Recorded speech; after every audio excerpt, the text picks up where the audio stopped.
time. Make it so. It's me, Mario. I'm Batman. Strong am I with the Force. Are you telling me that you built a time machine out of a DeLorean? You're a wizard, Harry. And welcome to World War G episode 149. I'm Troy. I'm AJ. And if you've listened to other of my podcasts in the past, either 20 Geeks Later or Robots from Capes, you remember our guest, his sultry sounds. It's Eric. Well, hello, Troy. Yeah, it's kind of weird because it's like podcast past, podcast present. Whoa. It's kind of strange. Worlds are colliding. Yes. That is kind of funny whenever you have old friends that are meeting new friends and you don't know how it's going to all work out. Yeah. I don't know. Eric seems pretty cool. So far. Right. Well, thanks, guys. Yeah. Appreciate it. One of the great appeals about Netflix is the ability to just binge watch it and just sit back and stream a whole entire episode or a whole entire season in one sitting. I would say that is Netflix appeal. Yeah. It's number one appeal. Oh, they actually coined the phrase binge racing as well, where you just see how quickly you can watch an entire season, have your milk jug there so you don't even have to get up to use the bathroom. Yeah. Like snacks. I've never done this, but I've been told. So it was kind of funny because Nerdist came up with a list of the top 5 fastest binge watched TV shows out on Netflix. But I kind of wanted to do something a little bit different, so I've thrown in quite a few other TV shows that are on there that are great that you might think possibly somebody would sit down and binge watch a lot quicker.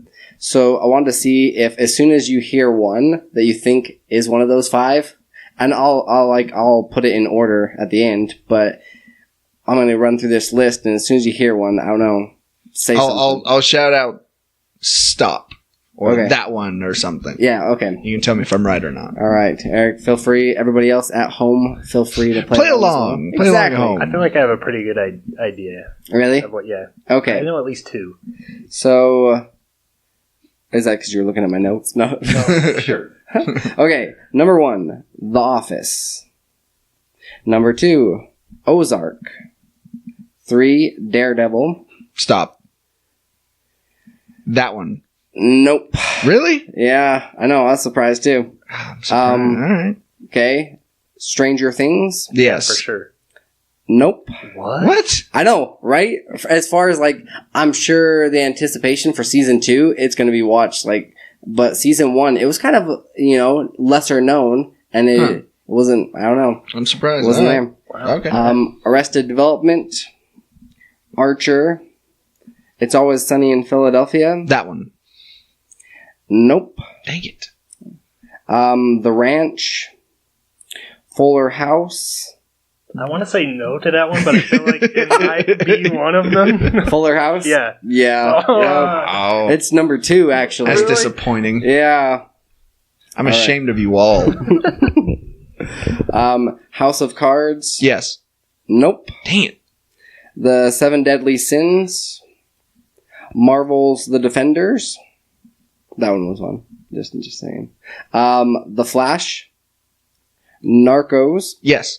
Nope. Any good show that you're thinking yeah. of? All the good ones. Yeah. That's I what know. I'm I thinking. made sure to throw down some really good ones that you'd think. He's gonna say My Little Pony Friendship is Magic. That was number 1. Let's see. Beyond Gilmore Girls, A Year in the Life. Yes. Yep. Yeah. Number 1, actually. Are you kidding me? I'm not kidding you, dude. Yeah, of all the good shows that you could choose from, yeah, that's not one of them. People, there's a strange fandom around Gilmore Girls. It's Bizarre. weird. So it's up there with It's Sex in the City. intense. Yeah. Yeah. And some of those others.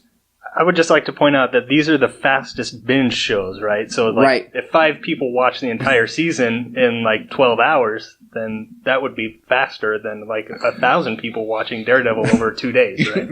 Correct. Okay. Yeah. Okay. I don't know exactly. They didn't go into details on how they broke it down. Netflix science. Yeah, apparently so. So how it goes in the list is number 1 is Beyond Gilmore Girls, A Year in the Life. Number 2 was Fuller House. 3, The Ranch, the one with Ashton Kutcher. 4, Marvel's The Defenders. 5, The Seven Deadly Sins. It's an anime. I Who know. are watching these? I don't know. Housewives? Yeah, Housewives are watching the 7 Deadly Sins. Well, I was thinking like Gilmore Girls and Fuller House and Yeah. wow. Fuller House makes sense. Gilmore Girls, though, does not. That doesn't compute with me for some reason. I don't know. But I don't know. I guess Troy's right. I must have a crazy cult following. That is weird. All right. Yeah.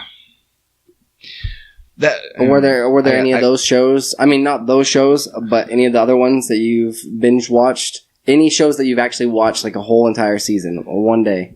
Well, I don't have Netflix. Mm-hmm. I Blackbeard my shows. Yeah. So no, because I watch what I know I'm gonna like. Well, you watched Daredevil in one sitting, didn't you? Was it Yes. sun up to sundown? Yeah. Yeah, and The Defenders. I watched that one too, all the way through. With my milk jug. I can't say that I have. Like, there's been a couple of them. Even Stranger Things, it was like 2 days. I had to get up and, see the sun, make sure it was still there. Yeah, it's overrated. Sun's overrated. I for sure thought Orange is the New Black would be on there. Yeah. Oh, yeah. That's another one that I would have thought as well. Yeah, it's kind of surprised. All right. Have you seen all the seasons of that one? Yes, I have. Yeah? Yeah. One of your guilty pleasures? Yeah, it's all right. I don't know. Have you watched it? Uh-huh. Yeah. You like that show? It's pretty decent. I don't know. I do like some of the different characters, and I like the direction that they went with this newest season where they took over the prison. Mhm. That was kind of different. But I don't know. It's not one that I have to watch right away. It does kind of seem like it's one of those shows that's not very... I don't think I've ever binged on it. It's usually 1 or 2 episodes and then I'm done. Kind of thing. But Yeah. Well, see, with me, especially with those Marvel series, I feel like I have to hurry and binge it because of this. Right. Because of the podcast. So then I you can need give to, a nice, solid Yeah. review on it. Yeah, that makes sense. So I can talk about it, as someone who's seen the entire series. Have you finished Iron Fist yet? No. Neither have I. it's that bad? Oh yeah. Dude, it's horrible. I never even started it. I got to episode 6. You could skip it and just know that he's an entitled, kind of prick, and you'd be okay. You Really? know what's going on. Yeah. Okay. Yeah. He's an entitled, privileged white man that knows kung fu. What's the best of all the Netflix? Oh, Daredevil. Daredevil? For Yeah. sure. Just standalone Daredevil or Defenders? Or I would say just Daredevil. How did we rank it? personally. We went Daredevil 1 and 2, then the Defenders, then Luke Cage, Jessica Jones, And Iron Fist. Iron Fist. Yeah. Really? Jessica Jones is that low? Ew. We didn't enjoy it that much. Yeah. Even the Killgrave? Well, to me, that was one of its only redeeming qualities. Right. Was the villain. That is the redeeming quality. Yeah, That's fair one of enough. the coolest villains Fair I've seen in a comic. Anyway, I'm sorry to get you guys off. Oh, track, no, but- no, that's that's all fine. good. All right. That's what ends up happening anyways with all of our episodes. Okay. Yeah. Fair enough. All right. Let's take a break. And then when we come back, we have our news stories. We're going to talk in Discovery, Star Trek Discovery, and Ant-Man. And brace for it. We're talking Madea Boo 2. Medea's Hallerween. Halloween. There you go. Hallalujer. Hallerween. We'll be back right after this. Are you feeling nostalgic about your music listening needs? Do you like the tonal quality that only a record can provide? Then go check out Lavender Vinyl, located at 123 25th Street, Ogden, Utah. Yeah, go talk to Kylie or Blake. They have a large selection of new and used records. They will also buy your old records. Maybe the ones that are just sitting up there in the attic, gathering dust. And if you can't find anything, they'll be more than happy to pre-order it for you. Now, you can always find them at lavendervinyl@gmail.com. You can also check out their website, lavendervinyl.com, or give them a call on the phone, like a normal person, at 385-240-0336. Be sure to tell them that World War G sent you. Now back to the episode.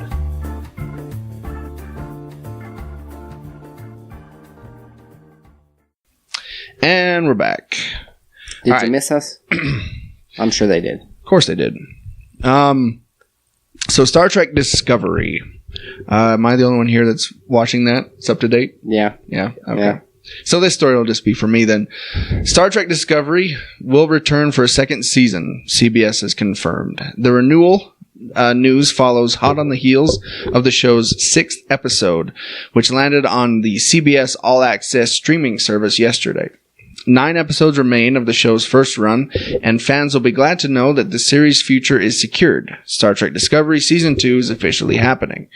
So far, Star Trek Discovery Season 1 has been a very enjoyable ride. It has had Mass Effect references, F-bombs, and links to Spock, as well as a compelling central narrative. It has been highly intriguing to see the uncomfortable alliance growing between Jason Isaacs' Captain Lorca, they misspelled that, and Sonequa Martin Green's notorious mutineer Michael Burnham, two morally questionable central characters who are united by a quest to take down the Klingon threat.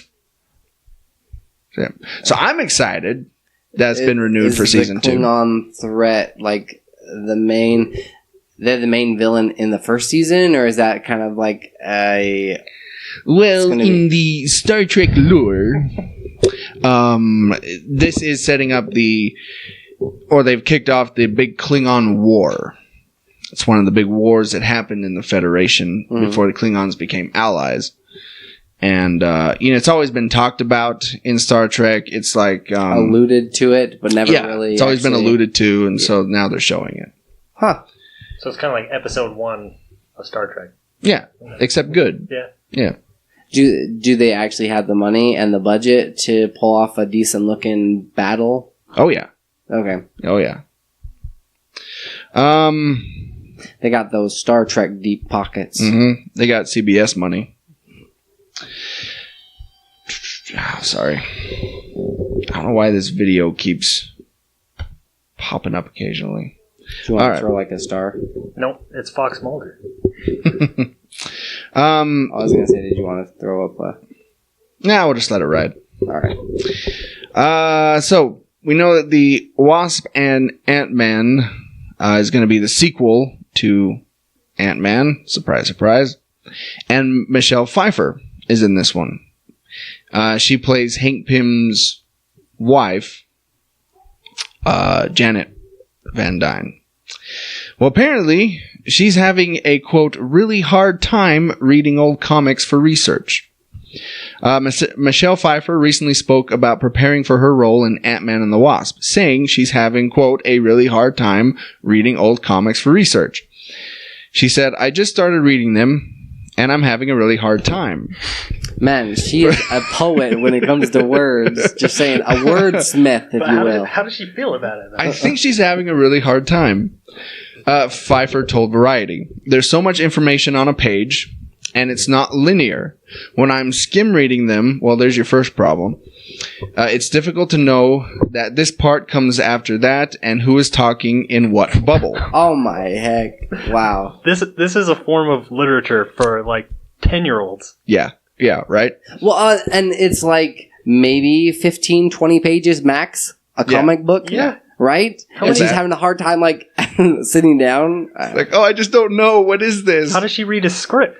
Yeah, right? Yeah. She pays somebody else to do That's that. what I was thinking. Just pay somebody to read it to her. Yeah. Act it out. She's got the money. Just hire actors. I'm Michelle Pfeiffer. Read this to me. Throws it at somebody. Well, okay. For $1,000, I'd do it. Or even like $100. Yeah. I'd read a comic book to her. You know? lull her to sleep. She'll only make it through like 5 minutes and then fall asleep. She wouldn't know. You could just make stuff up. She would have no idea. Yeah. You could just start bringing in characters that aren't even in that comic. Start talking about Ninja Superman Turtles. flies in out of nowhere. Yeah. He saved Jesus on the cross. What? Jesus. And then Al Pacino's in there doing... Yeah. But this is actually, I've noticed, a common problem. Mm-hmm.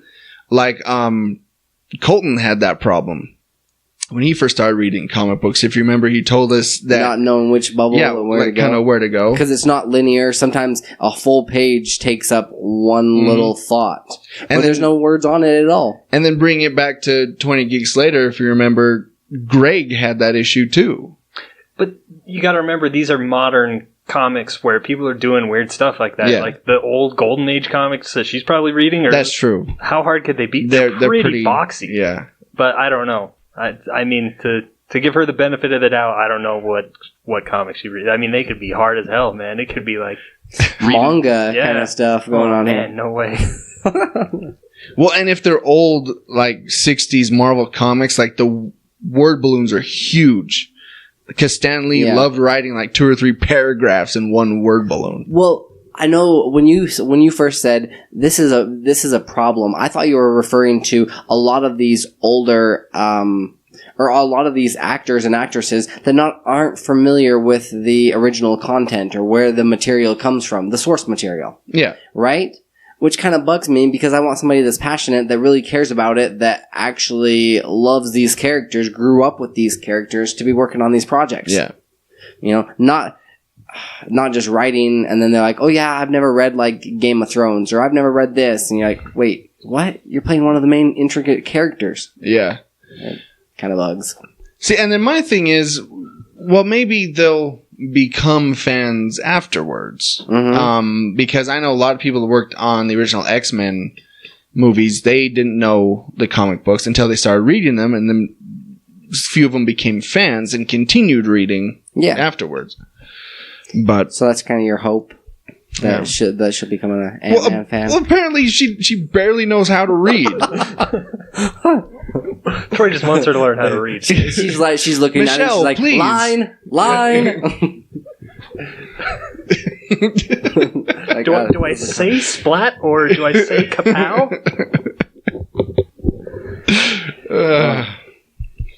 That is horrible. Okay, so I'm concerned, Michelle. Get help, please. Hooked on phonics. It worked for me. Did it now? No. Oh, okay. I was like, oh wow, good on you. No, I never did. I never He did. still calls it hooked on Poenix. Poenix, yeah. Oh man.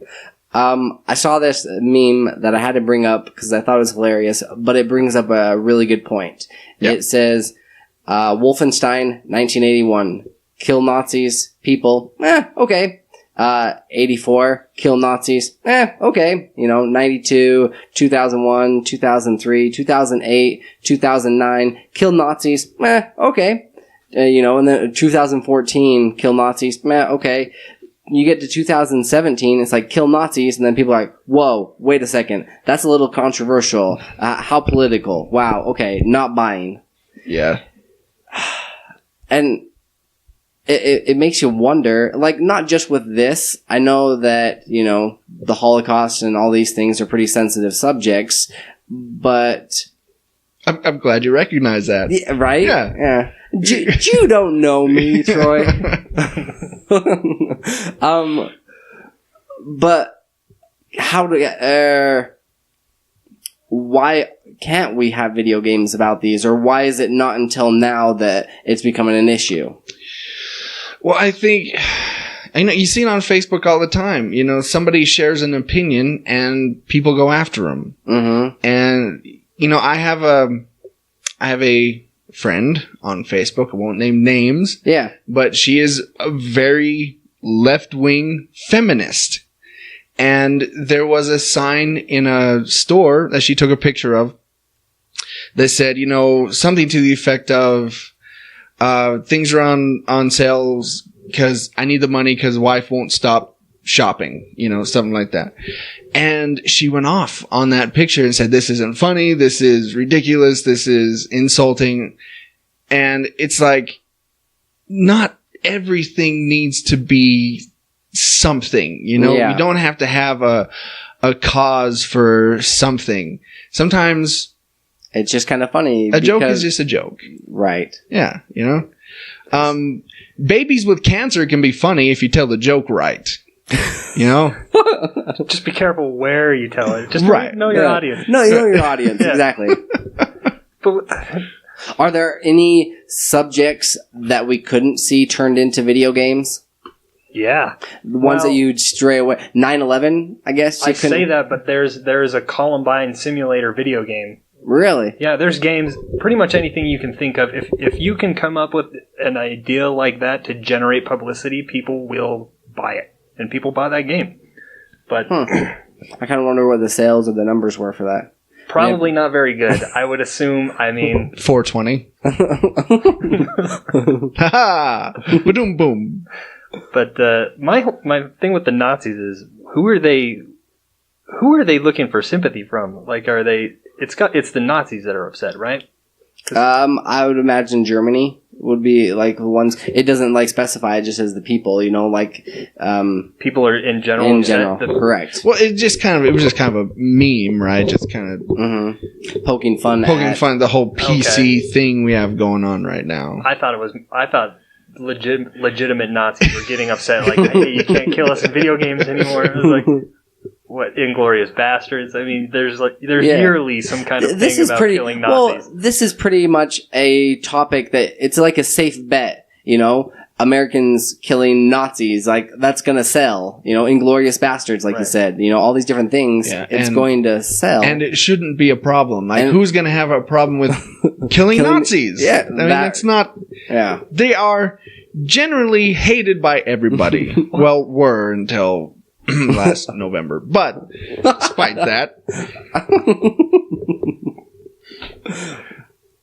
Yeah, people used to be ashamed of defending the Nazis, but I feel like if you're the type of person that jumps into a conversation and says, "Do we have to kill Nazis?" Yeah. I'm like, Wait, they were just misunderstood. Yeah, you know? there were good people on both sides. I mean, let's look at it objectively here. look, I understand killing zombies, but Nazi zombies, it's too far.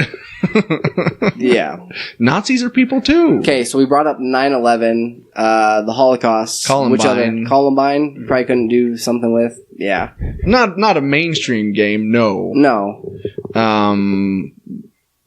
Do they have to fly under the radar? Kind of be like a Kickstarter or a indie project Yeah, if they want. Yeah. I would think so. That we get like I don't think any AAA developer is going to touch any one of those with the 50 No, foot. There's no. no way. no. But Yeah, the indie stuff you can get like Baby Killer Simulator, you know, something like that. Yeah. I'm sure there's an app for that. There's a market for it out there somewhere. Yeah. I hate that I know this, but there is that game. See? One player's the baby, the other player's like a parent, and you have to stop the baby from killing themselves. Oh, jeez. Yeah. I was just making a joke. No, that's a real game. We had Tamagotchis, you know. Now they have this game. What a day that we live in, a day and age. Yeah, sorry to bring you guys down, but my No, I think it's funny. But I mean, you're right though. I mean, this whole I try to remain fairly PC on most things. Mm-hmm. But there's just a point where you just can't take yourself so seriously and just got to laugh at it. Right. You know, you don't need to send out a petition online, or you don't have to boycott something, or sometimes a joke is just a joke. Is really what we're trying to say. and killing Nazis is fun. It is. Have you played the Wolfenstein games? The new Wolfenstein? Oh, they're fantastic. New Order. Yeah. I Yeah, played that was a some, great yes. one. They're great games. Mm-hmm. And I've never felt bad once for shooting a Nazi ever in any video game. You're like, I wonder if he had a family. No, I don't care. He had a Nazi family Old Holga holding down the homestand.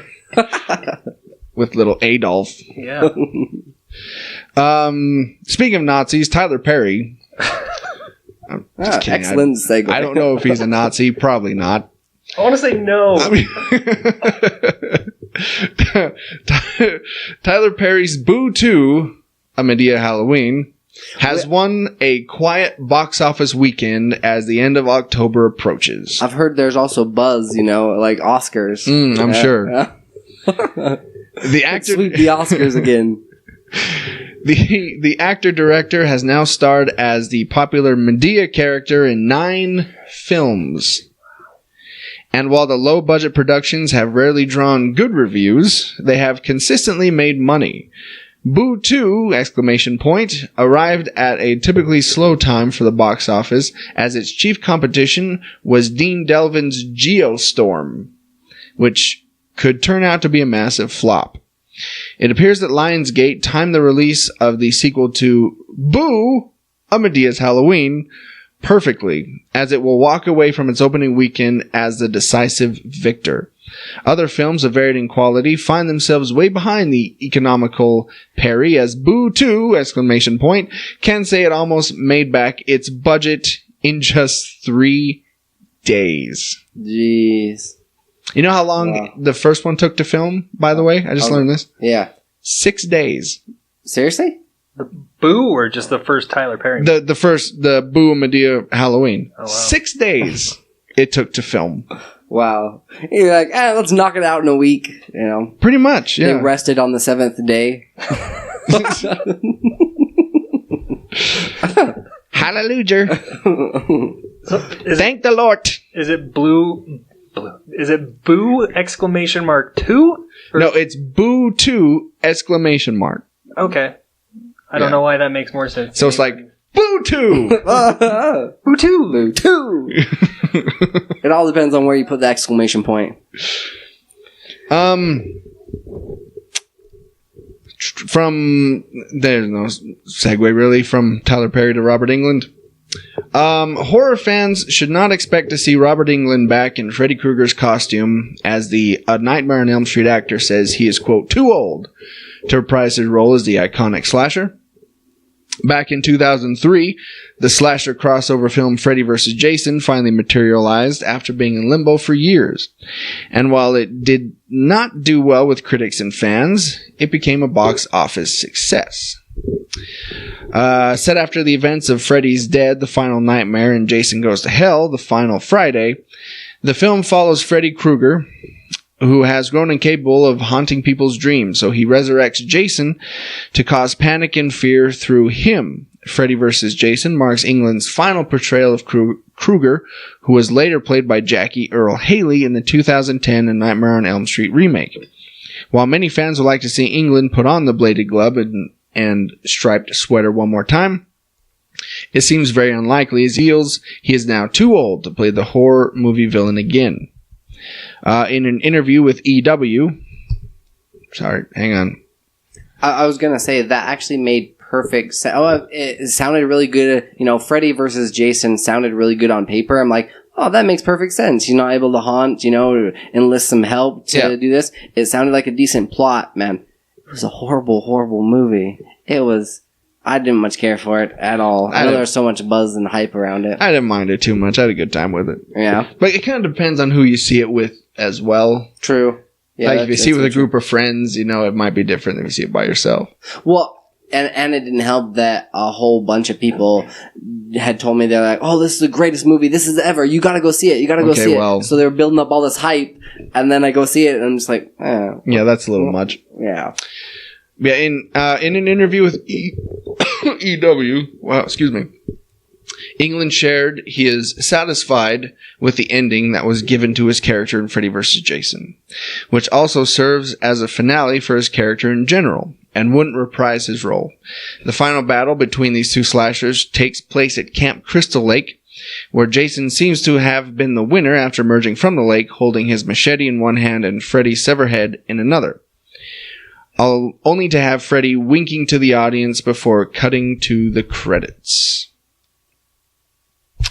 So, no more Robert Englund, Freddy Krueger. Well, when you have to sit down for a couple of hours for makeup, that's a large chunk of his life. Well, I think it's time. I think it'd be interesting. And I wasn't a huge fan of, I can't even remember his name, but Rorschach. The guy who played Rorschach. Jackie Earle Haley. Yeah. He was not a good Freddy. And He was not. I kind of would like to see, with the new Pennywise, what Bill Skarsgård did with that character. It'd be kind of cool to see somebody else's take on him that was as interesting or a little bit different than what we're used to with Freddy. Yeah. That could be pretty cool. Yeah. They are revamping and hoping to get in the works Pet Cemetery. Really? So, yeah. Oh, man. That spina bifida lady. Have you seen that recently? Or just remember that scene in general? Oh, yeah. That was the scariest part of the whole movie for me. Oh, for sure. I can't remember her name, but yeah, they just walk into the room and you see her like spine through her back. It's just gross even thinking about it right now. Well, they are doing a reboot or sequel something to Halloween. And they're bringing back Jamie Lee Curtis. Yeah. I did see that poster where she's sitting down at the table and you got him behind Michael Myers. So this probably might kick off, a kind of resurgence and more reboots for all these characters. But it's not Rob Zombie, right? No. Okay. I'm okay with it then. Yeah. All right. Let's take another break. And when we come back, we have some movie reviews. And we have an interesting discussion we want to get into. So we'll be back right after this. On the historic streets of Ogden, there are two kinds of people, readers and non-readers. Here's where you can find their stories. Booked on 25th Street, located at 147 Historic 25th Street, Ogden, Utah, 84401. Yeah, stop by and say hi to our friend Marcy. You can pick up a new or used book, or you can sell your own used books. That's right, you can get 10% store credit on what they can sell the book for. Stop in and say hi, or call them at 801-529-7720. You can find them on Facebook at facebook.com/bookedon25th, or you can email them at marcy@bookedon25th.com, or visit their website, bookedon25th.com. Be sure to tell them that World War G sent you. Now back to the episode.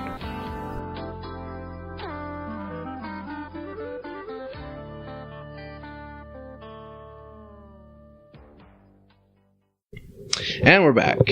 With the 100th episode of The Walking Dead, Season 8. Which I watched. You did? Mm-hmm. It just premiered. We won't give any spoilers on it, but it kind of brought up I was thinking about this because you see this iconic poster where it's got Rick and Negan kind of squaring off, and that they were building up to this, that there was all this hype that they were going to finally have this showdown kind of thing, like at high noon.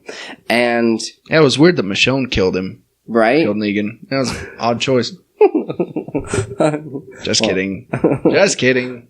But with that, I know we haven't had as much. Negan's the reason that you got back into watching The Walking Dead. Correct. Right? Yes. And I've kind of been watching from the get-go, and I fell off for a little bit, but then got back on. I gotta see it through. But I wanted to bring up this discussion for us. Who's a better leader? Rick or Negan? They both have two different ways of, managing or taking care of people that they're stewards over. And Rick, it does, I was thinking about this, and it seems to me that a lot of his people and his followers, they would die for him, whereas Negan's people would die or kill to be him. He's got kind of more of a hierarchy. So, where are you sitting on the fence with this? Well, I've been thinking about this all day, actually. And I think if you look at it from, say, Negan's point of view, or his followers' point of view. Yeah, the saviors. They had a pretty good setup before Rick came along. Rick and his gang.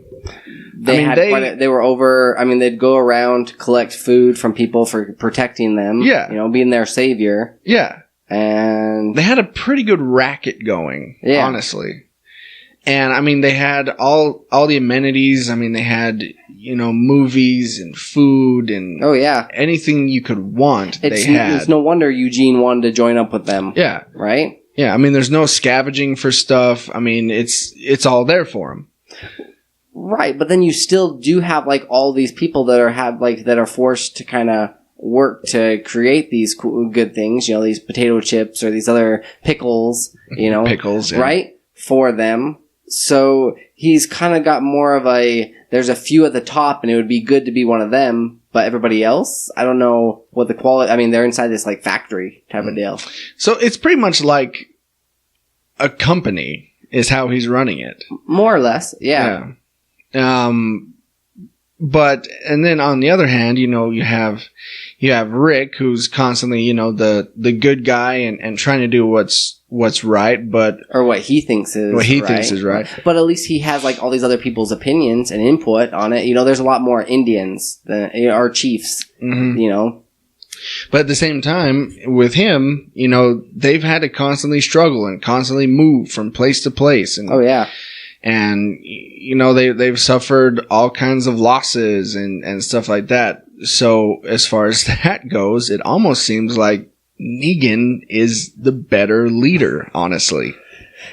Yeah, the guy's a prick. Oh, yeah. I mean, let's, be honest here, but I don't know. I think he's kind of got it figured out. Does have a lot of he's got a lot of internal struggle that's kind of caused a lot of problems with everybody else having to step up and become step in as leader. Even it's forced his son to grow up a lot faster, because he's had to kind of step into this leadership role.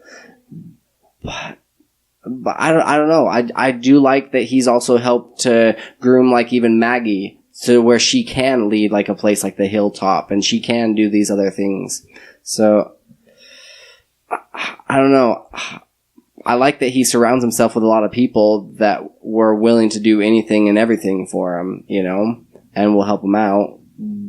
Yeah, I'm just going off of my personality. Mm-hmm. Like if I was in The Walking Dead, being who I am, mm-hmm. I would rather be with Negan, honestly. Because you think that you'd have a chance to work your way up in the system? Say you're starting out at the bottom, right? Yeah. You get in good with him. He's just like, oh, you're a valuable asset. I can utilize you to, do these things. And yeah, you'd have to do some shady things every now and again. You'd probably have to murder a few people, but, everybody's killing people kill a couple babies. So, Yeah. But I don't know. It just seems almost safer to be with his crew than with Rick's. There's more stability there. Yeah. He's kind of figured out how to game the system and how it all works. Yeah. Whereas Rick, just going off they have had to move from place to place to place. Things fall down, other things happen. Granted, that is to help move the story along, because you don't want them stationary and be we got everything figured out. We're just gonna be living here on Easy Street. Yeah. I don't know. I do like how everybody else, they're free to kind of go as they choose and do what they want, with Rick's crew. I don't feel like under Negan's rule, you don't do what you say, you're going to get Lucille to the head. True. Yeah. There's a lot more chance. There's stability, but there's a lot more chance that he's going to just kill you. Only if you step out of line, but still. I don't know if I would want to live under that kind of... I'd rather have the imminent threat being zombies rather than your own leader, Yeah. That's why I think I'm going to side with Rick. Eric, here to be the decider here? I quit watching the show in season 4. Oh, yeah? Yeah, I just couldn't do it anymore. All right, that's about when I stopped too, actually. Any particular reason why? I think it was... I want to say the episode I stopped watching was when that kid... I think Carol killed a kid? There was one episode that was pretty dark, and I remember thinking, Oh, the Look at the Flowers? Mm-hmm. Yeah. The whole, what is that old book? With the... I can't remember now. I can't think of it, but that whole... It always seemed to me like the Walking Dead formula was kind of like an episode of an anime, where something really exciting happens at the first, and then it's just boring BS for the middle part, and then something exciting happens at the end. And you kind of forget about what? All the middle? Pretty much. I mean, I don't know. And it did seem like it got a lot better with Negan. I mean, it was impossible to get online and even not see Negan or some kind of reference to Lucille somewhere. Yeah. But I don't know. I just felt it just wasn't for me. It was really exciting for the first 2 episodes of the season, and then it would just meander, and it'd be drawn like. There was some filler episodes for sure, especially with On the Farm, Herschel's farm. That whole season was just nonstop boring. I don't know. I just maybe I'll jump back in eventually, but and it's surprisingly easy to jump back in. You know what I mean? Like without feeling like you've missed too much. You're like, oh, that person's gone. Oh, okay, all right, I'm back up to date. Yeah. You know? And see, with me, like I said, I jumped in. When Negan came on board, so just this last season, and I had no idea who a lot of these characters were. Yeah, but I still really enjoy it. Yeah. I don't know. There's so many shows. There's so many like amazingly good shows. I feel like Walking Dead's pretty mediocre, but like I said, I haven't seen the Negan episode, so maybe I'll give it a chance again. All right. Well, there you have it. And let us know on Facebook. Who would you rather be under? Yeah. And then, who would you rather have as your leader? And who would you want on top?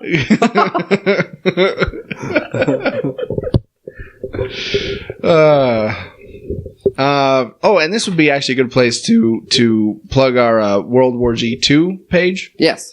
We actually have, that's where most of our discussions is over there. Mm-hmm. It's just, World War, just search on Facebook, World War G2. Mm-hmm. And we typically will do a lot of different polls, or we'll ask a lot of different questions. And we get a lot of feedback on these. Spark a lot of discussion on it. So it can get kind of out of control sometimes. Sometimes, the Dumbledore versus Gandalf. Yeah. Yeah, there were a lot of opinions shared on that one. Never have I gone back to like dig through Lord of the Rings lore. Like, I'll show you that Gandalf was more powerful. All right. So I saw a couple movies this week that I want to talk about. Yes. Which one should I start with? Let's start with Blade Runner. That's a heavy hitter. 2049. Now, I have never seen the first one. Really? Really. And, now working the theater, I can go see movies for free. So I'm like, well, I'll go check this one out. Wasn't expecting much. It was mind-bendingly good. It really was. Really? Yeah. That's what I've heard. I have heard that the cinematography is fantastic as well as the score, but nothing else. The story, okay. The story is a little mediocre, I'll give you that. But I couldn't help but just get immersed into this world that they've created. The technology, everything is so fleshed out, so to speak. And so what is the basic premise? I mean, you kind of get it from the trailers, but what's the plot? Okay, so the basic story is you have Ryan Gosling, his character. He is a Blade Runner, and his job is to find the old model replicants and terminate them, or retire them, as it's called. Kill them. That's a politer way, Yeah. Well, on one discovery, on one of these missions he goes on, he actually kills Dave Bautista, by the way, Drax. He finds an interesting discovery. I don't know if I want to say exactly what it is, but it's basically, if it is true, if what he's finding is true, it'll change the way that humans and replicants It'll change their whole dynamic. It'll change the world, basically, if what he discovered turns out to be true. So, along the way, it's a detective story. He's going through and he's finding, certain clues and building on these clues and piecing together this story. And along the way, he runs into Harrison Ford, Deckard from the original. And things go from there. Now, the reason I would say that this sucked me in so much is, first of all, like I said, the technology. It was Ryan Gosling's eyes. Yeah, well, that's part of it. You can get lost in those. He's a supplicant, though, right? Yeah. And what I liked about the technology is, yes, it takes place in the future, but it takes place in the Blade Runner future, not ours. Yep. So with Blade Runner, the original, it was kind of a futuristic steampunk type of world. And they built the sequel built on that technology. Okay. Not ours in our world. It built on that movie's technology, which was fascinating to me. Like they don't have smartphones. They don't have, the stuff that we have today. That's not what they built on. It kind of goes with, like, our technology does go with the trends and which direction we're going. Yeah. So if it were to go more steampunk-esque, I could see it going a completely different direction.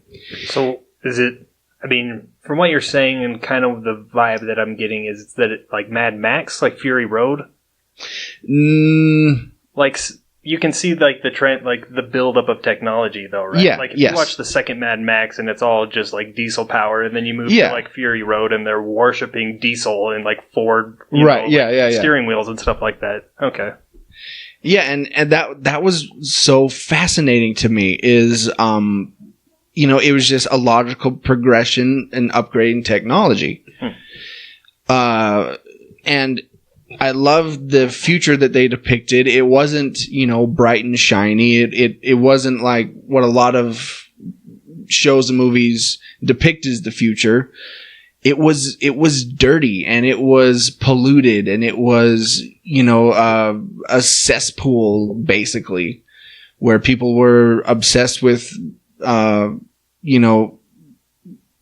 luxuries and materialistic things and sex. And that's what kind of is driving all this forward. And I don't know, it visually, you could tell every frame was meticulously planned out. It wasn't just let's set up a camera and let's shoot it. Yeah. You felt like every frame, every scene had a meaning behind it. Whether it did or not, that's what it felt like. You know what type of film they actually used? Was it like the same that they did for, what was it? Oh, what are the Hateful Eight? I don't think so. No. Is it 8mm? I believe so, yeah. Is that what, I think that's like always shoots on a specific yeah. Mm-hmm. Well, and he shot on that one on Hateful Eight. He shot with the same cameras that they shot like Ben-Hur with, and like he insisted. Yeah, Craig, don't mind me. There's a guy holding the candle to get the lighting. Wait, what? But no, I think it was shot on digital. Okay. Yeah. But man, it just, for me anyway, it just, every scene, every frame, there's just so much to look at and so much to take in, and it doesn't give you any explanation to this world. Like, you have to pick up the context clues on the way, and it'll then make sense if you start to piece together and start to think about it. Yeah. So it doesn't treat you like an idiot. Right. Okay. It doesn't. There's not somebody that has an exposition scene. Says, no one pulls out a machine and they're like, "This is a recording device. I'm going to press record now." Exactly. Yeah. Okay. It's like, well, these are replicants, and what replicants are is this, this, and this, and no, they don't do that. And it's fascinating. Like there's I can't even tell you that. That'll kind of give it away. So, but anyway, I think it's interesting that this movie came out in such close proximity to Ghost in the Shell, which kind of had the opposite effect. Yes. Like, a lot of people did not like that show. I haven't seen either, but I'm a huge cyberpunk fan. Yeah. But it's interesting to kind of see the different public opinion on both of them, because Ghost in the Shell, I would have thought would have been a lot better. I don't know. But no, I saw it. It was terrible. Was it really? Yeah, it was pretty bad. Boring. Yeah. That sucks. But I'm still going to watch it. But. Yeah. I mean, like I said, now I feel like I need to watch it just so, because a lot of the times, not gonna lie, with some of these movies that Troy, I mean, not that you have great taste in movies, but some of them you look through like rose tinted glasses, like it's the Ninja Turtle effect is what we like to call it here. Okay. So I'm gonna have to go see it as well. Yeah. But now, like even just you talking about it makes me really want to go see it and watch the original as well. Well, see, that's the thing. Like I said, I've never seen the original. Yeah. You guys you need to watch the original. And I want to now. Yeah. Like, as soon as I got out of the movie, I'm like, I have to go watch the original now. Yeah, if you like the gritty, it's still a detective movie, but it's, gritty, futuristic, kind of like what if the future sucked? Yeah. Like technology exactly. Technology keeps progressing, but it just leads into the cesspool, and it's like drugs and prostitutes, and it's interesting stuff, but you need to watch. It still holds up today, or is it kind of cheesy? I would say so. Well, it kind of depends on, like, if you go into it, you got to realize this is, I want to say it came out before Star Wars. It came out in 82. So not even close, but kind of. But it's around that time, and it's one of the first cyberpunk movies, and it kind of started this whole thing. Like, when people talk about cyberpunk, it's Blade Runner for sure. Yeah. And that led to The Matrix, and it led to a whole bunch of other. You could go on for a minute, but it's good. I think it is. Yeah. But go into it a little bit knowing that it's like a classic movie. You know what I mean? Like, right. I'm not gonna go back and watch Godfather and expect it to be the most. It's not gonna hold up to like Avengers or Sure. Yeah. But I don't know. It's a good movie. But yeah, and that's why I was saying on this one I didn't have rose tinted glasses because there was nothing you didn't know there. what to expect. Yeah. Man, I was just from minute one I was completely enthralled. It didn't feel like 3 hours. What isn't it? Almost 3 hours. It's almost 3 hours. Yeah. And holy cow. no, it didn't feel like it. It didn't feel like it. The only time it did drag a little bit is when they brought out everybody's favorite douchebag, Jared Leto. Yeah. And he plays the guy that is now the creator of the replicants. That's his whole business. That was a little slow. But other than that, he might not watch fantastic. it himself, the movie. No, though. he won't watch it No. himself. He didn't even read the script. I doubt it, honestly. I mean, the stuff he was talking about, stuff he was spouting off, you're like, Where's this seems ad-libbed. Yeah. Like, it really does. Yeah. But Troy, isn't that how you get like the best raw, kind of most gritty stuff? No. Stick to the script, Jared. Yeah, but out of 5 replicants, man, I'm at 4. Oh wow. 4.5. No, let's stick with 4. Okay. Yeah. What would 5 be? Just to give me No some kind Jared Leto. No, I mean, like, give me a movie that's 5 replicants. I just need some kind of context. Have we? I don't think we've ever had one that's like at 5. Pretty close, but Get Out was pretty close. Get Out was 4.5. Yeah. For both of us. Yeah. Yeah. Oh, okay. Yeah. Did you like that one? It was okay. Okay. I thought it was pretty. I mean, it was a weird idea, but I thought it was pretty standard for as far as horror movies go. You'll have to like go look back at this article that it talks about 20 different things that you didn't realize from the movie, and it adds a lot more depth to it. But yeah, I'm trying to think of another one that we were at pretty high. Green Room was pretty high up there, right? Speaking of Nazis, Yeah. Green Room was pretty high. that movie was great. Yeah. Which any of the Marvel ones that we were at about 5? I don't think so. I don't think we've given a movie yet that's had a perfect 5? score. Yeah. Okay, so Back to the Future, that would be a 5, right? Or like Ghostbusters. There has to be a 5 movie. I'm just trying to figure it out. Right. Yeah. Well, I mean, I guess for me personally, yes, movies like Back to the Future or Indiana Jones. Yeah. Okay. Or actually, even think about it, even the Avengers the first one, for me would be, yeah. But yeah, but I think on this podcast, we haven't given one 5 yet. No. Yeah. I'd say that's fair. Yeah. I mean, given how long you guys been around? 3 years? 3 years? Yeah. Okay. We've been doing this? I'm trying to think of the best movie I've seen in the past 3 years, and it's kind of been not. Well, there's been some really good ones, but and it's difficult because a lot of times it's one of those in the moment you're like, oh man, this is amazing, Right. you know, and then you kind of like time goes by and you kind of forget how awesome it was. Yeah. So. Yeah. Okay. So the other movie I watched, this is on Netflix. You can watch it there. It's called Gerald's Game. Yeah. Did you see it? I know about it. I haven't seen it yet. Okay. It's on my list. So this is based off of a Stephen King short story, and I'll have it spoiler free. But here's the premise: a couple, Gerald and what was his wife's name? I can't even remember. But an older couple, they've been married for a long time.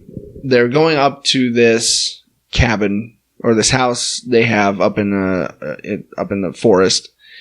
And they're going to basically rekindle the relationship. The flame has gone out, basically. You know, they haven't been intimate in quite some time. You never buy me jewelry. Yeah. And so, you know, You never play with my jewels. it's a trade-off here, man. Let's play a game. That's kind of the way it goes. So they go up to kind of rekindle the relationship, and the game of Gerald's game is he brings these handcuffs, and he handcuffs his wife to the bed. And I'm not giving anything away here because if you've seen the preview, you know what happens.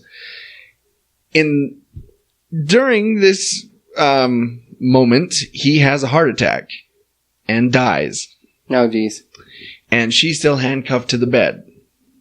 And so then it becomes a story of survival. What's she gonna do? How's she gonna get out of this? You know, the handcuff key is all the way in the bathroom and you know, so she can't reach that. And so then She's an elderly woman? No, it's Carla Gugino. Oh, okay. Or Gugino or whatever it is. Yeah. Bless you. So no, I mean, she's an older woman, yes, but she's not elderly. I mean, She's like, Lord, take me now. I'm ready. Just take me. I mean, it's Stephen King, so Yeah. I mean, there is a twist at the end, Right. that I won't give away. And there is one scene that is cringeworthy that, and I can handle a lot, but that particular scene, it was tough to get through. But I mean, it's an interesting look at what a person would go through if they were in that situation. You know, their mind kind of starts to play tricks on them. They start kind of analyzing their life and going through their life and 127 hours kind of a deal? yeah, kind of. Okay. Kind of. But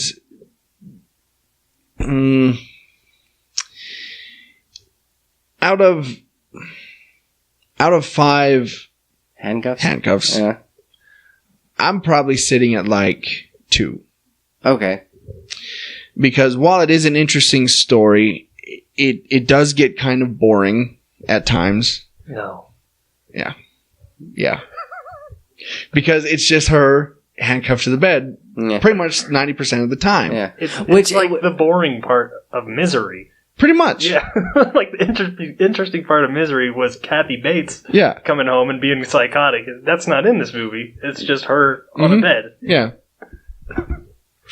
And like I said, there are some interesting elements to it, and I won't give it away, but the pacing is slow, so be prepared for that. Yeah, and there's a lot of talking. It's all talk, this movie. Because there can be nothing else, basically. Yeah. So yeah, but if you're a Stephen King fan, you know, if you like that kind of style, then you'll probably enjoy the movie. But I'll probably have to check it out. I'm a Stephen King fan. Just beware, it's a little slow. It takes a bit to, yeah. All right. Shall we take one more final break? Let's take our last break, and we come back. We're talking horror movies, which is pretty much the sole reason Eric's here. So, we'll be back right after this. Thanks, Joy. Hi, everybody. This is Sean Ray. And John Irons. And we're the hosts of Cosmic Potato, the Super Fan Talk podcast. We're a show that has a little bit of everything. Yeah, we talk about movies and TV and cartoons, entertainment news, and every show has a different theme. That's right. We might discuss anything from our favorite bad movies to who would win in a fight between C-3PO and the Tin Man from The Wizard of Oz. Yeah. That was episode 41, a classic. You can download that episode and all of our other episodes on iTunes and Stitcher. We're on Podcast Addict and, of course, on our website, cosmicpotato.com.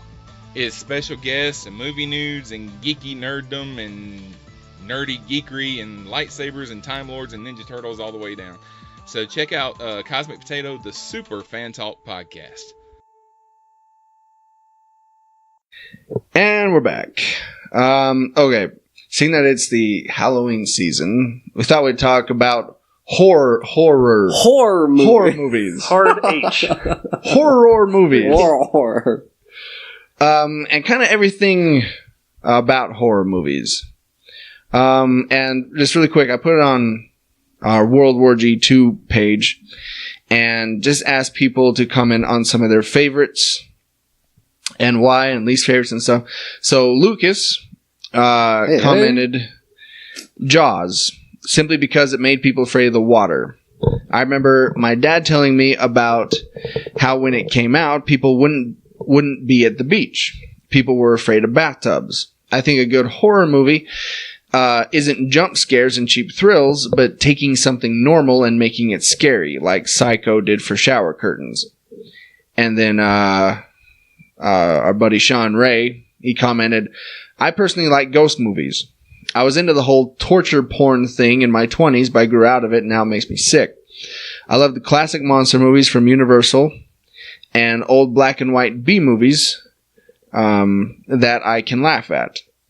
And then the last comment, Joel said, I love when a movie can mix comedy and horror. Of course, Cabin in the Woods, but one of my favorites is Tucker and Dale versus Evil. So there you go. I was going to say right here, I'd kind of pulled up this because I was kind of wondering what makes up a classic one, and then I was trying to define it, and it was a little bit more difficult than what I thought, but it came down to this thing where it says, classic films are often universal favorites that hold up after repeated rescreenings. Classics are renowned films of first rank, reference points in film mythology or films that have become part of American culture folklore. And then when I was kind of trying to break it down, I was thinking perhaps it was, a game changer, one of those movies that redefine a genre. Something like what they talked about here, where it's like memorable, quotable, how scared you were, or if it made you change like your habits, like Lucas had said, that it made people afraid of the water, or it made people afraid of the dark, or not want to go outside by themselves or something. Iconic characters and a cult following. Those were kind of the things that I'd come up with. Yeah. But so I thought about this one a little bit because Troy gave me these questions, and it actually was pretty much exactly what you came up with. So I follow a lot of horror forums and communities and stuff like that. So I think when a horror movie becomes a classic is when it bridges the gap between just horror movie fans and everybody. You know what I mean? Right. Because there's lots of good horror movies, but when when the vast majority of the public enjoy a horror movie and it becomes that popular, like when it becomes that popular, that's when it turns into classic territory. Yeah. Is it pretty much one of those ones that is like received at its time like really well? Because there's a lot of these other ones that are classics that it's not until years later that then you get this kind of cult following behind it. Those almost never, I don't know if I'd call them classics. I don't know if I would consider a cult classic a classic. Do you know what I mean? Like, I don't consider, I think Evil Dead 2 is a horror movie classic, but I don't think the vast majority of people have seen or even heard of Evil Dead 2. Mm-hmm. Most people have heard of The Exorcist. So to me, that's a classic horror movie. Or Psycho. Like, that's as classic as you can get as far as horror movies. That it's kind of like, a lot of, like you said, everybody knows of it. Right. Right. Okay. But on the other hand, I don't know. I feel like if somebody's gonna, I feel like it's gonna be hard to make a top 10 horror movies of all time without including Evil Dead 2. So I don't know. I really have no idea what I'm talking about. I don't know why you invited me on this podcast, right? You're beginning to rethink everything, life decisions. My whole life is unraveling. Evil Dead 2 is not a classic. Does it need one of those villains, an iconic creature like Jaws or, Mike Myers or some of these others? I don't think so. Freddy Kruger. Just because there's so many different adaptations and so many movies, I mean, there are plenty of good horror movies that didn't have that, one particular character. Like for example, I mean, The Exorcist. I mean, that didn't really have. Oh, that creepy girl, playing with that. I mean, cross. Oh, jeez. Yeah. I think her name was Negan, wasn't it? Or I can't remember. I don't know. Reagan. Yeah, I think Reagan. Reagan. Yeah. So you had, what's the list you have in front of you? These are just recommendations and stuff I had come up with that kind of, I separated them into horror. And just to go back to the point you were making with identifiable villains, I think that's where you really see that is in slashers a lot. Yeah. You got Mike Myers, you have Ghostface from Scream, Freddy Krueger. It's always slashers for some reason. And to bring up, I think it was Sean, brought up torture porn. Yeah. And the most recent horror icon I could think of would probably be the Saw character. I don't know. Jigsaw. Jigsaw. Yeah. But as far as most recent horror icons go, do you guys think there are any that have come out within the past 10, 15 years that you would put on that list? That one creature, did you ever see Trick or Treat? Yes. Yeah, that's a fantastic movie. Sam? I watched that this weekend. Sam, I watched it twice. Yeah. Yeah. No, you, Eric, had actually recommended that when we did 20 Geeks Later. We were talking about the same thing. I went out and bought the movie. Yeah, I went and watched that. And it's freaking fantastic. It is the full circle best Halloween movie ever made, I would say. Yeah. I put it above Nightmare Before Christmas as far as Halloween movies go. Yeah. It was great. And it was so refreshing because it was such a different take on it. You thought it was going one direction and all of a sudden you're just wait a second, what's this dad doing? Or wait, those girls are what? All these different, you kind of, it's almost like they were doing Trick or Treat with us as we're watching this, Yeah. Where you're oh, hey, this is a trick. Oh man, wait, what? Oh, that was kind of a treat, And then you have, Sam, the main, I don't know, iconic character from that, kind of tying it all together, being the spirit of Halloween, which I thought was cool. The whole movie is just very well done. Yeah. And to be able to see both people's perspectives was kind of cool. You see that old guy that's the bus driver. Yeah. And he's knocking on the window and you don't realize what's going on. And then you actually get it towards the very end, what his side of the story, where he gets hit by that, where he gets hit. Yeah. It was great. Yeah. That end scene. Just what's his name? Not William H. Macy. Is it William H. Macy? Is the dad? Was he in that? I can't remember. It's been a while. But anyway, the dad from the movie Dig in the Grave, where his son... Dylan Baker. Okay. Yeah. Yeah. Where it's digging the grave and his son Right. yells out the window. And he's just like, just go watch Charlie Brown. Shut up. And he's like, Charlie Brown's an asshole. right? Yeah. And when he takes off that finger to throw it to the dog, I'm like, oh, geez, what's going on here? But then, like, he's just like, don't forget to help me carve the eyes. And you realize, you're like, what is this? Yeah. Yeah, that movie's great. But as far as new horror icons go, I don't really know. Well, see, that came out in 2007, so that's only 10 years old. But I mean, even still, that's, I don't know. Yeah. I feel like there should be more, and I think that the horror icon from the current generation is going to be Slender Man. As much as I don't like the idea of that, and it's not even like a horror movie. It's a they made an awesome one with Doug Jones in it. Did you ever see that? Always. Oh, what the heck is it called? It was so like Beware the Slender Man. No, it was actually a pretty legit, like decent movie. Always Follows or something. I'll look it up. And find it. Not It Follows. No. It was a Slender Man adaptation, and Doug Jones, who did Abe, from like Hellboy and all those other movies. Mm-hmm. He was also that. What's the creature called in Pan's Labyrinth with the eye hands? Yeah, that was him as well. Really? Yeah, currently he did this adaptation of it. It was. He's currently on Star Trek Discovery. Oh, is he by really? the way. Yeah. Who is he in Star Trek? He's Saru, the commander of the Don't tell Discovery. me that's Sulu's dad. No, he's an alien. Okay.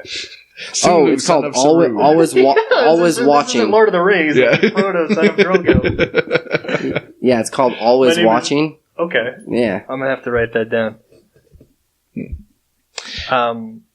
Sorry. Go ahead, Troy. Well, I was just gonna ask. We talked about slashers and everything. Are slashers technically horror films, or are they kind of their own subgenre? I mean, they're horror for sure. Okay. Yeah. But I mean, they're definitely they're so I hate slashers. I just have to say I can't stand them. I have a really hard time with most slashers, but they're so formulaic. Yeah. That like you can tell what a slasher is within the first 15-20 minutes always, even if the marketing doesn't give it to you. But that was kind of the genius of Scream, was it took this slasher formula and kind of reversed it and made fun of it at the same time. And I don't really know where you go from that. And it kind of honestly killed slashers. It did, yeah. Yeah. You're kind of seeing a couple more come around now, but for the most part, I think Scream is the last you'll see of that genre. I mean, at least a while. He had Cabin in the Woods, which kind of also poked fun at that entire genre. Yeah. Yeah. Yeah. The 4 teens that go into this remote location and systematically get killed off. That was such a good movie. Oh, it's great. And it's one of those movies that you don't want to give anything away. Just go in not knowing anything and you'll be like pleasantly surprised, and it's awesome. I feel like I kind of feel like if you haven't seen it by now, you sort of missed out a little bit, because leading up to Cabin in the Woods, it really was just non-stop Cabin in the Woods movies. There was like Cabin Fever and Wolf Creek, and there were so many of these like backwoods style movies that you were just getting sick of. That Cabin in the Woods did the same thing that Scream did, and just kind of flipped everything around. Mm-hmm. Like the main guy died within like the first. I'm not giving too much away, but when he rides his motorcycle into that barrier, yeah. I don't know. It was just great. It just kind of, I don't know, it changed everything. But yeah, Cabin in the Woods. All right. Well, let's talk about some of our favorite horror films. I know for me personally, I really like and still do the classic Universal monster movies. I think there's something about them that are really entertaining, even though if you really look at them, they're really boring. Yeah. They're not very.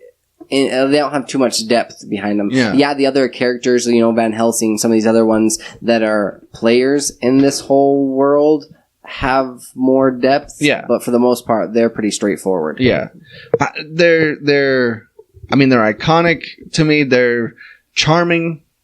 Are they larger than life? Kind of. I mean, they were some of the first of these monster movies.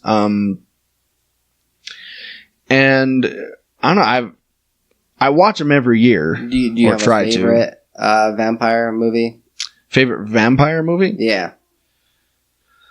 What was that one? It was a remake of an older one. It had Colin Farrell and Anton Yelchin in it. Fright Night. Yeah. The remake of Fright Night? Yeah. Oh, wow. I really liked that movie. That vampire movie. I thought that was great. Let the right one in. That's the best one. Right? Is there really another vampire movie? I still haven't seen that one. What? I still haven't seen it. Oh, dude, Yeah. it's hands down. It's fantastic. It is the best vampire movie ever made. But I haven't seen the remake of Fright Night. I have seen the original. It was pretty damn cheesy though. No, and this one and the new one, it has comedy in it and everything, but it's really good. It's really Some people might really say entertaining. like, what, Nosferatu? Nosferatu, yeah. Yeah. That's The 1931. Yeah. Yeah. Well, then they did. I think I can't remember his name. German director remade it, which is actually pretty decent. The remake, I think it's a 70s remake, and it's Okay. pretty good. And then there was another movie about the making of Nosferatu called Shadow of the Vampire. Have you Mhm. got- I think it was- I've heard of it, yeah. that movie is excellent. Yeah. It's really good, and I think it was John Malkovich, if I remember right. Really? I think you're right, yeah. I want to say he's in it, but I also kind of want to say it's what's his Green Goblin guy? Oh, Willem Dafoe. Yeah, Willem Yeah. Dafoe. I don't know who the hell plays Nosferatu.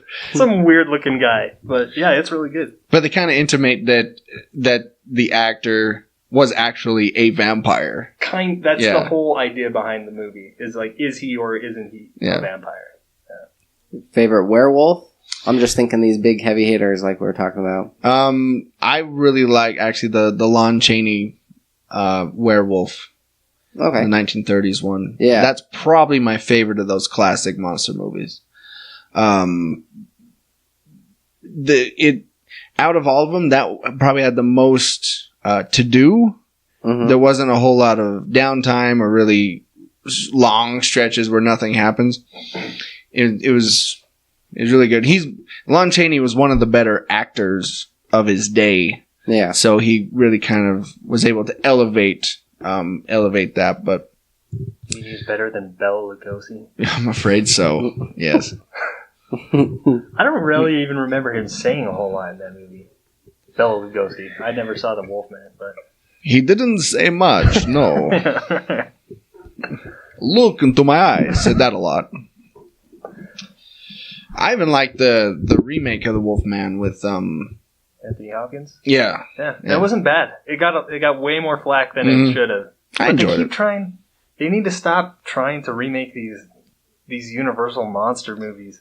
It's just not Give it a little time. just Well, they tried it with Frankenstein, and with Dracula and Dracula. and the Mummy and the Yeah. Wolfman. They've tried it with almost every one of them except Right. the creature from the Black Lagoon. That's true. I'm surprised they haven't yet. Oh, they will. Yeah, I'm sure it's coming. Yeah. Especially with the new direction that the Dark Universe is going. Dark Universe. And that was with the Mummy, right? Mhm. Right. They wanted it to be with Dracula, Dracula Untold. but that flopped. So Yeah. the Mummy was. You put Tom Cruise in it, it'll start a whole franchise. Right? Mm. I don't know. Or so Yeah. they thought. Yeah. Yeah.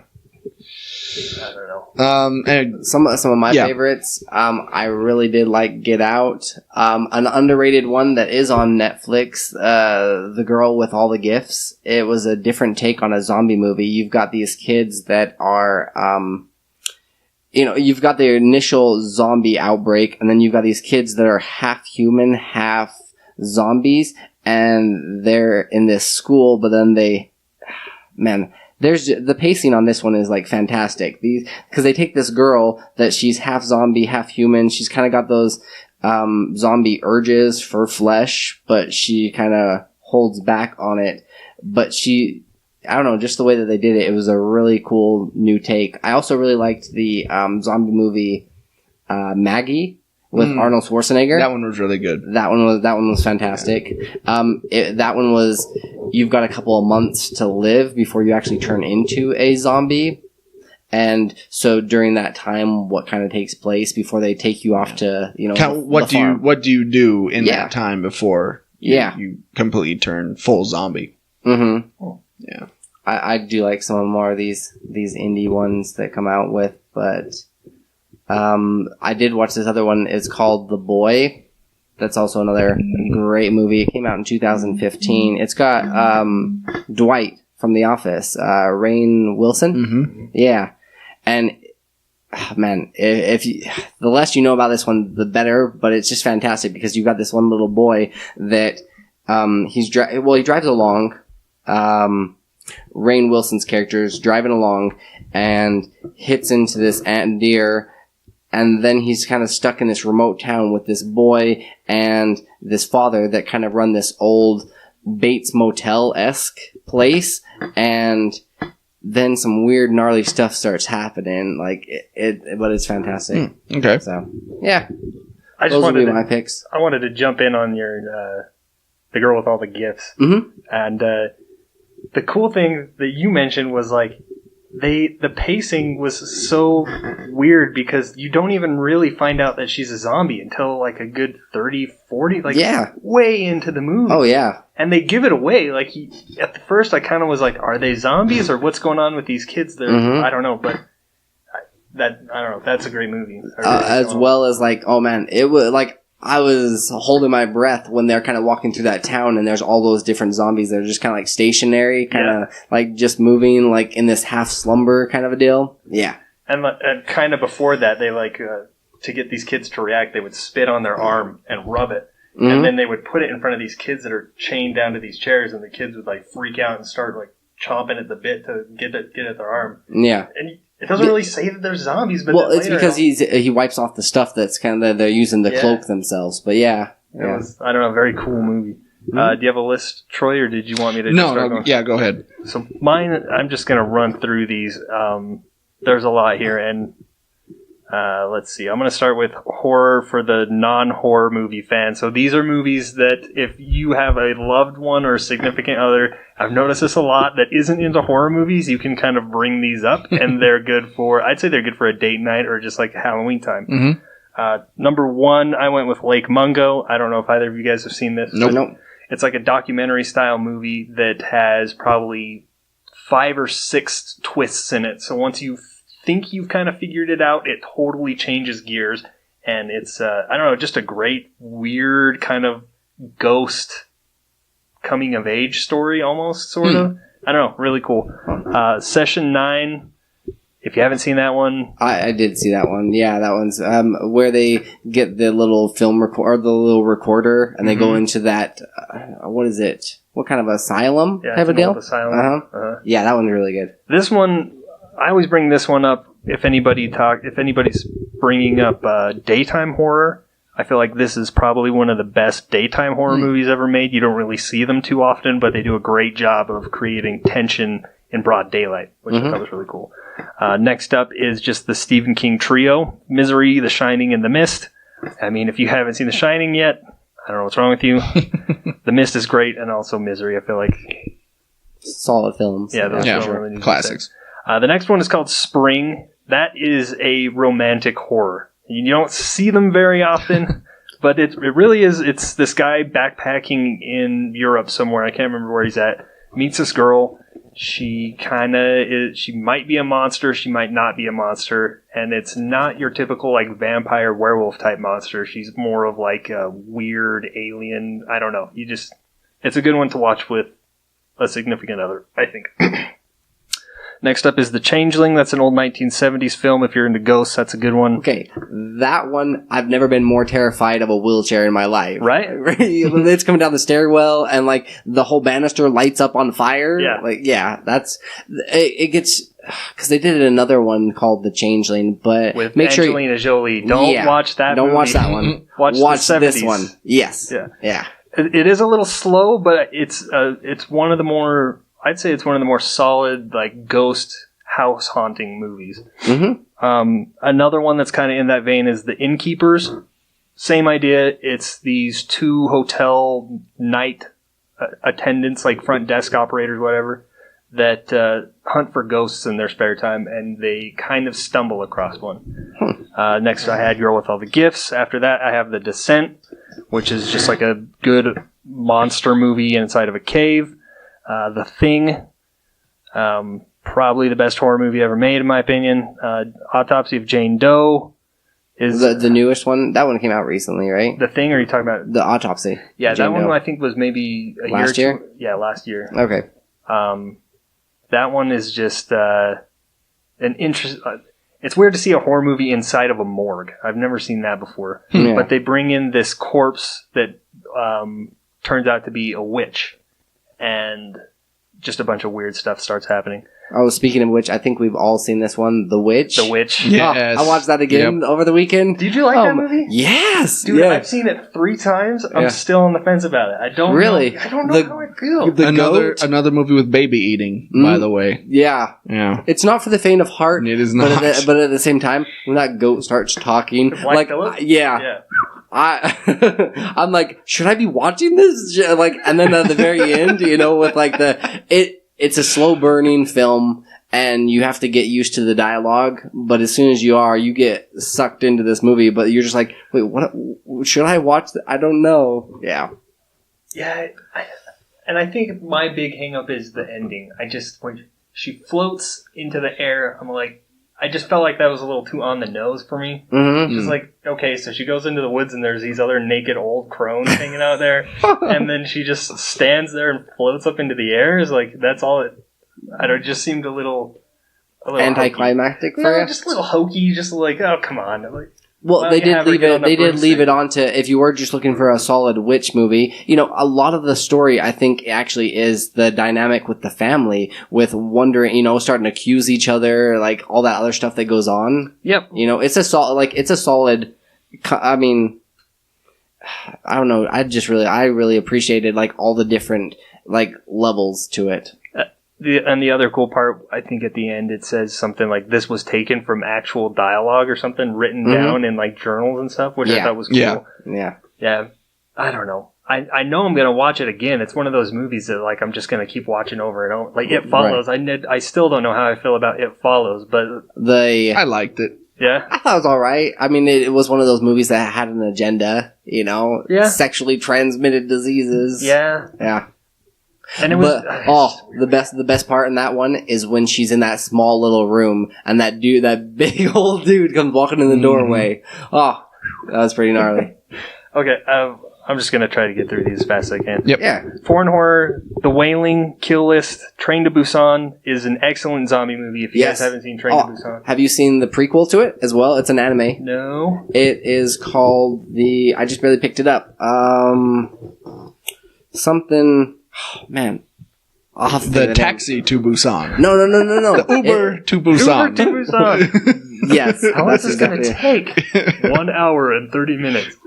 What the heck is it called? It's a pretty good, solid anime as well. But, Okay. yeah, go for it. I did want to point out The Wailing here is something I feel like you might enjoy. It's a detective movie. I think it's a Korean movie. It's a detective ghost infestation demonic possession movie. Okay. Soul Station. Sorry. Seoul. Soul. Okay. Like the place. All right. Yeah. Cool. I'll add it to my list. And then I have a horror comedy section. Of course, you can't have a horror comedy section without Shaun of the Dead, Tucker and Dale versus Evil. We already talked about Trick or Treat, The Gremlins, The Gate, Dead Alive, and then you have your Evil Dead series. And then I just wanted to add, just because it came out recently, was the Babysitter on Netflix is excellent. If any of you guys enjoyed Tucker and Dale versus Evil, Yeah, I need to watch that. Yeah. definitely recommend The Babysitter. We're going to have to throw this list up on Facebook, right? Sure. Yeah, we can do that. I'll send this over to you. Sweet. So I quickly Googled best horror movies, and there are some on here that I forgot they're really good. One of my favorites as far as the slasher ones go is the first Halloween movie. You don't like that? I just can't do slashers. Oh, okay. I've always enjoyed that one. I understand the significance, and John Carpenter is a freaking... Is it John Carpenter? Yeah. Yeah. Yep. Is amazing, but I can't get into it. All right. The Babadook. Yeah, although that kind of made me... I was kind of upset when the maker, the creator of The Exorcist was saying this is the scariest movie he's ever seen. Yeah. It's like, really, dude? You created The Exorcist. That movie, like, seriously, that invites evil spirits. That's like a Ouija board movie, you know? You're just asking for trouble with that movie. The Conjuring. Yeah. Yeah. Even the second one's really pretty good. I talked about that. Get Out, Cabin in the Woods, Thing. And most of we've already talked about. The Ring, Texas Chainsaw Massacre. The Ring, I don't know about that. Although 28 Days Later. If there was memes back in the day, like 7 days would have been totally a meme. Well, and like speaking of like cultural bridges, like The Ring, everybody from our generation has seen and knows about The Ring. Yeah, that's true. The Omen, Paranormal Activity. Yeah. The Others, Alien, American Werewolf in London. That'd be my favorite werewolf movie. Or some others. VHS. Yep. Reanimator, The Sixth Sense. The really not so much. Oh, the original Wicker Man. I thought they were talking about the Nicolas Cage one. The bees! Not the bees! I haven't even seen it, but I know that he walks up to someone in a bear costume. So he's the bear and just punches some random lady in the face. Yeah. It's so bizarre. It's pretty gnarly. Yeah. VHS. I think I've seen that one. Was that the one? It's good. Where it's like the killer was holding the video camera? Am I thinking of that right? No. Maybe. I mean, so it's an anthology. It's kind of like Trick or Treat, but instead of having a big tie-in, the whole tie-in to VHS is these people go into a house and they find these old home videotapes and they just start watching them. And each one is kind of its own short horror movie. Oh, okay. The first one is excellent. The first two are excellent. Isn't that kind of the premise of like Sinister as well, or similar? Doesn't find all the different little like recorded films. Starts watching these home videos. But his is like it summons a demon or something, doesn't it? Yeah. Kolob or Bog or somebody. Kolob. I don't think it was Kolob. No? No, I don't think so. I don't know. It was some stupid demon name, but I would say maybe even start with the second one first. Yeah, they're good. And just going back to The Conjuring, that was the last movie, that actually kind of creeped me out. Like I saw it in the theater by myself, and then you had to go out to the car parking lot, by yourself. At least it's not like It Follows, where that homeless person's walking 10 feet behind you. Yeah. And I don't get scared at movies, but that one kind of unnerved me. Yeah. And that was the last movie that has done that. But he did the is it Insidious? Yeah. He did the Insidious movies too. Tiptoe through the tulips. I like those movies. I know they're kind of cheesy, but they are what they are. Yeah. And speaking of Blumhouse, that's pretty much the only guys that are doing these type of movies right now, right? Well, I mean mainstream anyway. Mainstream, yeah. There's always a market for indie horror, and but they're one of the big ones. It seems like The Conjuring is really all there, except for it now. But The Conjuring and maybe like a Paranormal Activity every couple years. Well, and now we have another Saw movie, the final chapter, part 2. Yeah. The final again. I don't know, but yeah, they're really the only people out there doing like AAA Hollywood movies anymore. Yeah. All right. Wow, we had a lot of recommendations on this one. Even some that I'm going to go and maybe I'll watch one. Right? 'Tis the season, though, watch right? One tonight or something. Yeah. See, and this is all year for me, so it's just like. Yeah. Yeah. It's Halloween every day. I know. I'm not as excited as I used to be. But. All right. Is that because you can't trick or treat anymore? I know, man. I can't go and get candy. Have to buy it myself. I still can, but I just don't. Yeah. Yeah. Yeah, I tried getting away with that once, like a couple years ago. They totally called me out on it. You have a beer in it? Well, You got like a deep radio voice. Excuse me. Well, I went with my nieces, and I was clean shaven, and I tried not to speak too much. But they still called. They saw me and like, how old are you? I'm like, 9. Yeah. Totally 9. I'm 16. Yeah. All right. Well, if you guys have anything else as far as horror movies go, you want to bring up? Oh, we're good. All right. Well, then you can catch all of our episodes at worldwarg.podbean.com. We're also on iTunes and the Google Play Store. Just search World War G. On social media, you can find us at facebook.com/worldwarg podcast. We're also on Twitter and Instagram. Just search at WWG Podcast.